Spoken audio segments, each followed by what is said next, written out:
¿Qué tal? Muy buenos días, tardes, noches, compañeros. En esta ocasión, el equipo conformado por Sabdi Cortés, Jessica Merchant y un servidor Fabián Vega, vamos a desarrollar los tópicos abordados por el psiquiatra y psicoanalista Harry Stack Sullivan. Todo esto como proyecto final de la materia de Teorías de la Personalidad 1, que forma parte del plan curricular de la licenciatura en Psicología en la Universidad Vizcaya, Campus Ensenada. Harry Stack Sullivan vivió de 1892 a 1949. Fue un psiquiatra y psicoanalista culturista. Esto quiere decir que tenía un enfoque en el que le daba la debida importancia a las relaciones con los otros individuos y veía que a través de estas eran que se construía la personalidad. Harry se hizo conocido por sus éxitos en el tratamiento de las esquizofrenias. Además, se encuentra entre los neofreudianos más abiertos e integradores. Esto quiere decir que no descartaba conocimientos aportados por otras ramas de la psicología, como podían ser el humanismo, la biología, etc. Entre sus frases más célebres podemos encontrar la siguiente que se observa en pantalla. El amor empieza cuando una persona encuentra que las necesidades de otra persona son tan importantes como las suyas. Aquí podemos repasar una vez más cómo Sullivan le daba la importancia a la relación con el otro al momento de abordar la estructura de la personalidad y del inconsciente. A continuación mencionaré los tres modos de experiencia de Sullivan. El primero, el modo prototáxico sensación serial. Sullivan empleó la expresión modo prototáxico para indicar la forma de experiencia más temprana del bebé.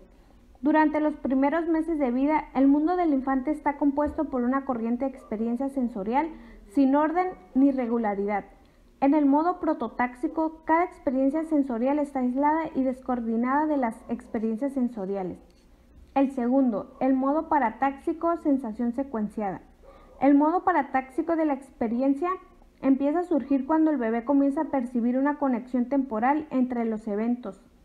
El tercero, el modo sintáctico, sensación causal. El modo sintáctico de la experiencia corresponde al pensamiento lógico y analítico. La experiencia sintáctica es característica de buena parte del funcionamiento adulto, aunque no todo. Sullivan señalaba la importancia del uso temprano de los signos, símbolos y unas cuantas palabras en el surgimiento del modo sintáctico de la experiencia. Esto comienza después del primer año de vida de un niño. El desarrollo de la personalidad. En la teoría de Sullivan, el individuo en desarrollo es motivado por lo deseable de moverse en dirección de las experiencias de euforia absoluta y el deseo de evitar las experiencias de tensión absoluta. La evitación o el escape de las experiencias de ansiedad es un factor importante en el desarrollo de lo que Sullivan denominó el sistema del yo o el dinamismo del yo. Este sistema es un conjunto de operaciones de seguridad que el bebé desarrolla para minimizar la ansiedad y para obtener la mayor satisfacción de las interacciones con otros. Sullivan resaltaba la experiencia de alimentación del bebé, de la que surge su modelo de la persona que prodiga los cuidados maternos. Según el grado de satisfacción suministrado, el niño desarrolla una de varias personificaciones diferentes del amamantamiento de quien prodiga los cuidados maternos. Estos pueden ser 4. 1. La personificación del pezón bueno y satisfactorio. Es el pezón que proporciona leche cuando el bebé tiene hambre. 2. La personificación del pezón bueno, pero insatisfactorio. Es el pezón que proporciona leche cuando el bebé no tiene hambre. 3. El pezón equivocado en los labios. Es un pezón insatisfactorio porque no proporciona leche cuando el bebé tiene hambre. El niño rechaza el pezón y busca otro mejor. 4. Pezón malo. Es el de una madre ansiosa que comunica un grado profundo de ansiedad y tensión. Esta tensión es una señal de evitación. La situación de alimentación es un prototipo fundamental para el desarrollo de las relaciones del bebé con los futuros otros significativos. Un término que Sullivan usó para indicar a las personas que tienen relaciones interpersonales importantes con un individuo. Diferenciación del yo. No es hasta que el bebé, el infante, se topa con la ausencia del pecho materno, cuando se cuestiona su rol en la sociedad, obviamente no de una manera tan profunda. Este proceso empieza cuando el infante se percata de que puede realizar la misma acción de chupar cuando él mismo trae el dedo a su boca, y ahí no solamente experimenta la acción de estar chupando algo, sino que siente ese objeto que es chupado. Es a través de esta misma experiencia de satisfacción en la que él empieza a ser dominante de sus sentidos y de alguna de sus actividades, de sus impulsos. Y aquí adquiere por primera vez conciencia de que existe y de que posee cierta independencia para satisfacer sus necesidades. Fuentes personales del acento Sullivan en las relaciones humanas. Es muy posible que la vida inicial de Harry Stack Sullivan lo haya sensibilizado al tema de la soledad de la niñez, pues era diferente a otros niños en su pueblo de la zona rural del estado de Nueva York. Irlandés católico en una comunidad protestante. Era el hijo único y emocionalmente aislado de padres poco afectuosos. Más importante todavía, se le consideraba homosexual en un lugar y en un momento en que no había una pizca de aceptación por los gays y lesbianas. El joven Harry nunca fue aceptado por los otros niños de la escuela y de su poblado rural. Su aislamiento social parece haber sido una mezcla de timidez y desencadeno del retraimiento y un desdén compensatorio por sus compañeros de la escuela. Era entonces tímido, socialmente torpe y extravagante. Para Sullivan, crecer en una granja aislada fue una experiencia solitaria, aunque en la niñez tuvo el consuelo de haberse apegado a los caballos. De hecho, durante toda su vida utilizó como emblema personal el símbolo de las cabezas de dos caballos dentro de un círculo, una orientada hacia arriba y la otra hacia abajo. Sullivan utilizó este diseño para la portada de los libros que publicó en el campo de la salud mental, Champagne 1976. Para Sullivan, su madre fue la figura más importante en su vida temprana. Él había sido su tercer hijo, los dos hijos anteriores murieron en la infancia. Ella, Sullivan, era una mujer semi-inválida que al parecer sufrió una depresión profunda y estaba lo bastante perturbada para requerir periodos de hospitalización para recibir tratamiento psiquiátrico. Desapareció misteriosamente cuando Harry tenía alrededor de 2 años y medio de edad. En ese tiempo la abuela de Harry se encargó de su cuidado. Sin embargo, a la larga, madre e hijo se reunieron. La relación de Harry con su padre era distante y Sullivan lo describía como notablemente taciturno. Harry tenía casi 30 años antes de poder establecer una relación algo más cercana con su padre en esa última fecha. Sullivan llegó a entender que su madre le dificultó que conociera a su padre.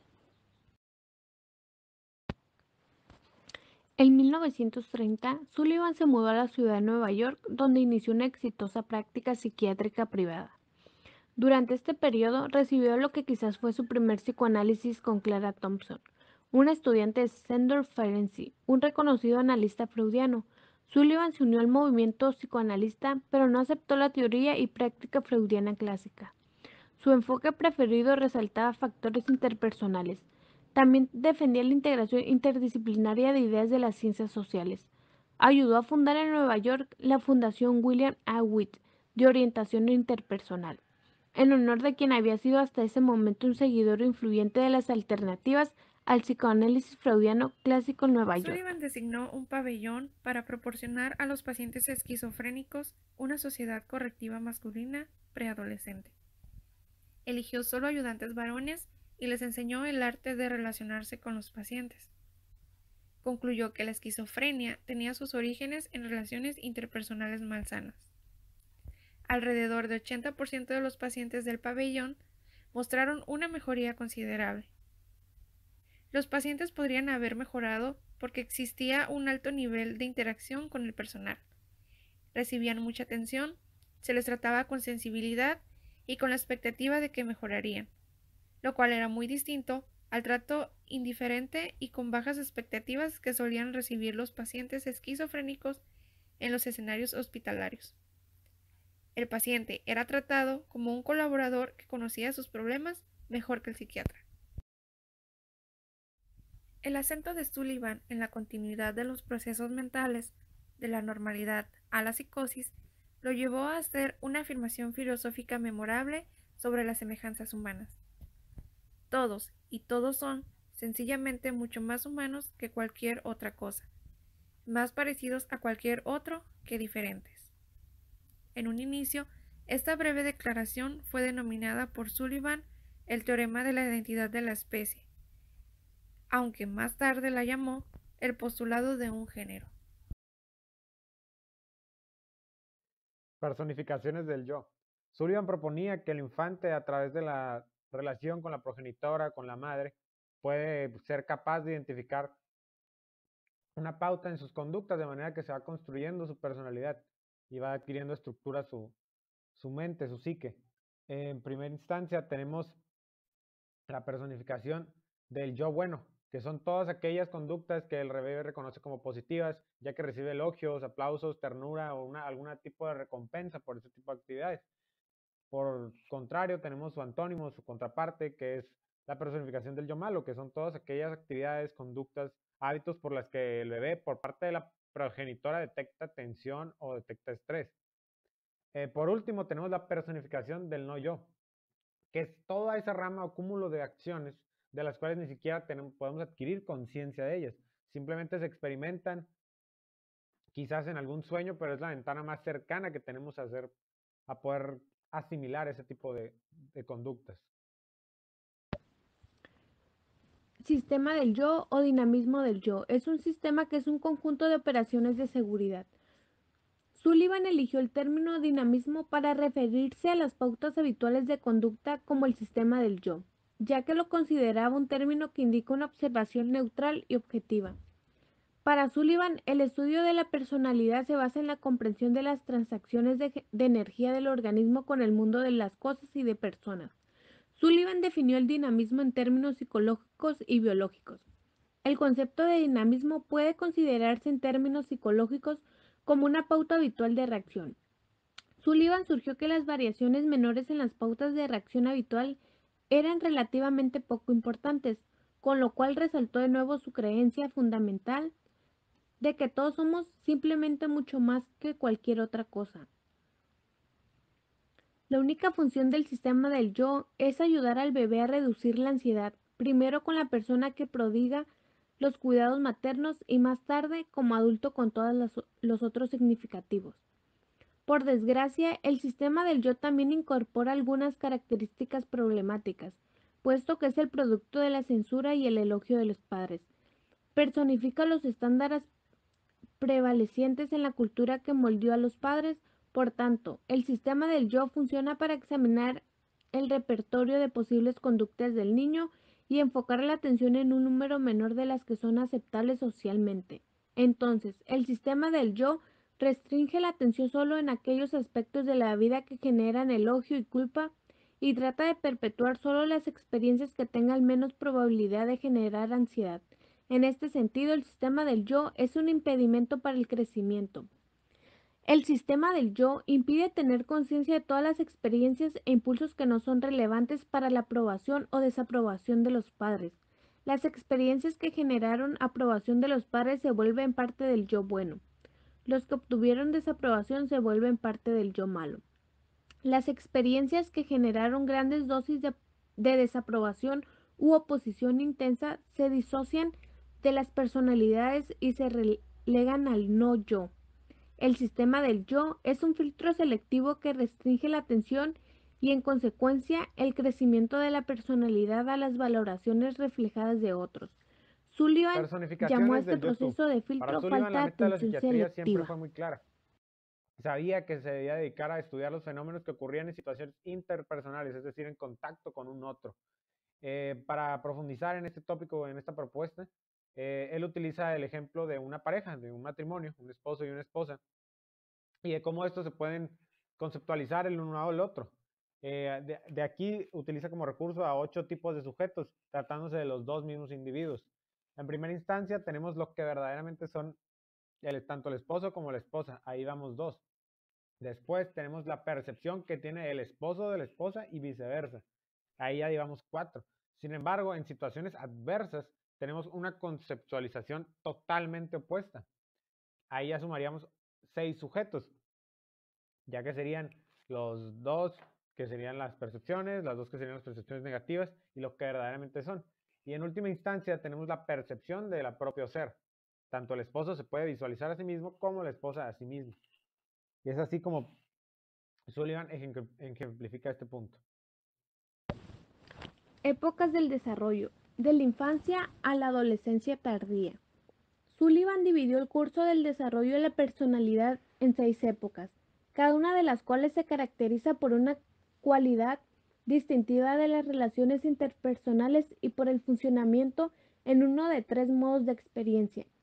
Las 6 épocas y el modo predominante en cada época son los siguientes: infancia, modo prototáxico; niñez, modo paratáxico; juvenil, modo principalmente sintáctico, en parte paratáxico; preadolescencia, modo sintáctico; adolescencia temprana, modo sintáctico; adolescencia tardía, modo sintáctico. Resumen. Sullivan veía la personalidad como el conjunto de relaciones interpersonales, características y habituales que distinguen a una vida humana. La más significativa de esas relaciones es la que existe entre la persona que prodiga los cuidados maternos y el bebé.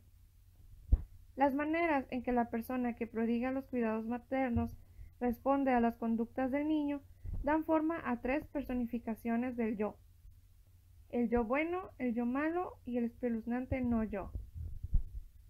Sullivan conceptualizó 3 niveles o modos de experiencia en los primeros años. 1. Las primeras percepciones que tiene el bebé de sí mismo y del universo son fusionadas, imprecisas y se presentan en un flujo continuo, llamada el modo prototáxico, principalmente sensorial y egocéntrico. 2. En el modo paratáxico, la contigüidad temporal se interpreta como causalidad. 3. Por último, el niño empieza a entrar al modo sintáctico. La realidad se interpreta en sus propios términos y la herramienta más importante que el niño empieza a utilizar es el lenguaje. Sullivan dividió el desarrollo de la personalidad en 6 épocas: infancia, niñez, juvenil, preadolescencia, adolescencia temprana y adolescencia tardía. El aspecto más importante de la visión de Sullivan de la personalidad fue su señalamiento de que, desde la temprana infancia, este es un mundo de relaciones interpersonales. En su opinión, nuestras formas básicas de lidiar con la vida surgen de nuestras primeras y más profundas experiencias con los otros. El 14 de enero de 1949, mientras asistía a una reunión en París, sufrió un accidente cardiovascular y murió. En el curso de su vida, emergió de la soledad y el aislamiento de su niñez. Después de un inicio poco prometedor, construyó una carrera que ayudó a muchas otras personas vulnerables y contribuyó a la comprensión y el tratamiento compasivo de las enfermedades mentales.